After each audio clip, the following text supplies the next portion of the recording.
Moving on. And we mentioned one of the teams already, and that is going to be the 76ers. Struggling with injuries, which is something that we knew was going to happen. It was bound to happen. Embiid, we already knew was probably going to miss some time. Paul George dealing with some bone bruising I believe is the official narrative right now. And obviously there's a lot of questions on the transparency with Joel Embiid, and they launched an investigation. And so a lot of interesting stuff happening there. And then there's the flip side of the players are actually playing, and the player that means the most to this team, and it's going to be Tyrese Maxey and what he's doing right now and how efficiently or inefficiently he's been playing. So right now with the 76ers, what do you make of the entire situation? I think, not to be cliche this entire podcast, Okay. but I think it is getting late early for the 76ers Yeah. because we see this happen every year where you think that these players are going to come together and they are going to just figure it out. And that's been the excuse for years with Kawhi and Paul George and Harden and all these guys. That was the excuse a couple years ago for the Suns, right? They didn't play enough time. They didn't get enough time together to mold. You can throw KD in there too. Yeah, I mean, I just think that you're already getting to the point where you're 1-3. You look awful. Maybe I should stop. I just said they're 1-3. It's been 4 games. I should maybe relax. But you're 28th in field goal percentage. You're 29th in 3-point percentage. You're a big team, and you're like 15th in rebounding. Like none of it's good. There's just none of it is good. So I don't really care about the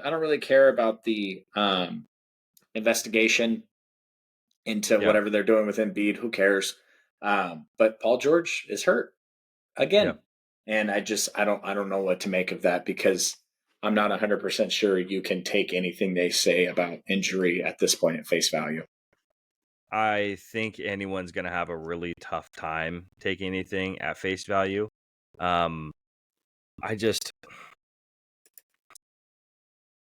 You lost against the Pistons, right? Like that's one of your losses. You lose against the Bucks. You lose against the Raptors. You beat the Pacers. Congratulations, a final in overtime.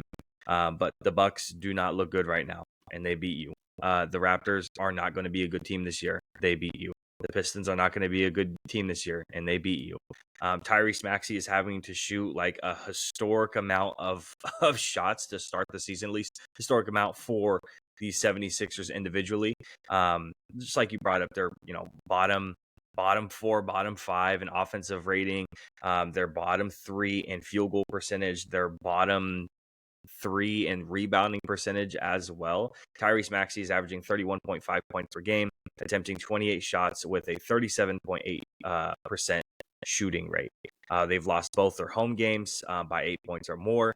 And with Embiid and Paul George both absent, like Paul George status is just unknown at this time. Same thing with Embiid. He's just unknown at this time. It's just like, oh, one guy's rehabbing, the other guy we don't know when he's coming back. It's like Kawhi getting the news out indefinitely. Like, are we just going to get the same exact news here in a couple of days? Like, that's what it feels like, because we genuinely, there's no, like you said, there's no transparency, and you can't trust what they're really saying. I don't know what to really think about the entire thing. This is something that we knew was going to happen with these two guys who are injury prone and don't perform well under certain conditions, like big moments or the playoffs.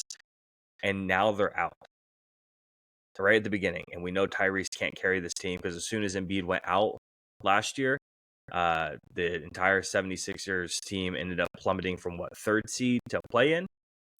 Like, this is not a team that Tyrese can carry. And he's a good player, but he's not that good. He's not one of the best players in the league where he could just carry a team to a playoff spot. It's just not possible. Embiid is taking like shots at the fans now, the 76ers fans. I've done so much for this city, bro. Relax, Doug.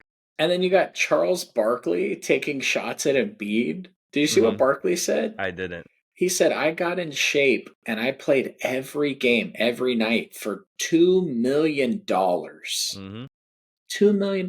And you know the NBA is not happy with this. I'm not playing on the second night of back-to-back shit. The NBA hates that for the Yep. ratings because Embiid's one of the biggest stars in the NBA. Yep. The 76ers got to hate it for, you know, ticket purposes. Yep. It's just, You got to think what Embiid brings internationally too. The international audience wants to see a guy like Embiid play. well, and then do you criticize his decision for the Olympics? You know what I mean? Mm. Like you're not, I won't say in shape as if he's not out there conditioning himself, but it's Right. just you're not in game day shape now to play in the NBA, which I know the Olympics are great. God bless America, greatest country on the earth, whatever, all that crap you want to say. I'm good. But this is your job. The NBA is your Yep. job. You're paid hundreds of millions of dollars to come out and perform, and now you're just like not. Yep. And if he says his body's wrong, then I get it. His body's wrong, but it just this is the shit that Kawhi does. This is the shit that a lot of these guys do. They don't play basketball anymore. It's Hmm. crazy. It's a little Deshaun Watson-y, to be honest with you. And it's Stubs his toe. He doesn't want to play basketball anymore. and it's I'm more than willing to sit here and criticize Joel Embiid, and to the two people that are watching right now, I know those two people are more than willing to hear any type of criticism from Joel, about Joel Embiid. He's just not a likable guy. The way he plays is boring. It fucking sucks. The free throw shit, I don't give a fuck. All you Luka fans, the SGA shit, they all fucking play the same. And it's boring and it sucks ass. I'd rather see Jason Tatum throw up 11 threes in a fucking game, 15 threes in a game, than watch him try to drive to the paint a million times and just try to get the foul call. It's just not entertaining basketball, and that's what Joel Embiid is to me. He's not entertaining basketball, but at the end of the day, he was on pace, if he played his full amount of games, to actually earn his MVP. As much as I didn't agree with his MVP that he actually won the year before, last year, if he would have continued to play, he probably would have won. He was playing incredibly well. He's playing efficiently. No matter what I think about his player, what I think about he is as a player, he was going to win it, and he was going to deserve it. Absolutely. But he didn't, and he got hurt, as usual, and the 76ers dropped.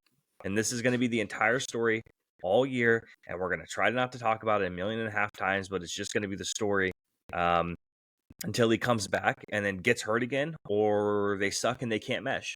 That's going to be the 76ers. And I just don't think it's going to work out. That's the thing is, even if they both get healthy, who says it's going to work? Like, Yeah. There's no guarantee it's going to work.